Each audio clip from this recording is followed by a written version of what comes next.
இடுப்போடு அழகான மடிப்போடு அசைந்தாடும் மணித்தேரே உனக்காக வடம் போடவா இடையோடு இடை சேர இதமான கொதிப்பேர பசும் பொன்னே உனை கொஞ்சம் புடம் போடவா விரலாலே தொடலாமா அகக்காயம் படலாமா இளசான திருமேனி அதை தாங்குமா அழுக்காமல் சலிக்காமல் அணைத்தாலும் வலிக்காமல் இருந்தாலே தருவேனே இதழோரமா காயம் படக்கூடும் வேகம் பிறக்க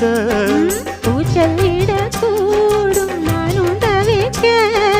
பூவை ஒரு பூவும் என மெல்ல பறிப்பேன் கட்டிக்கோ கட்டிக்கோ ஒட்டிக்கோ ஒட்டிக்கோ கிட்டவா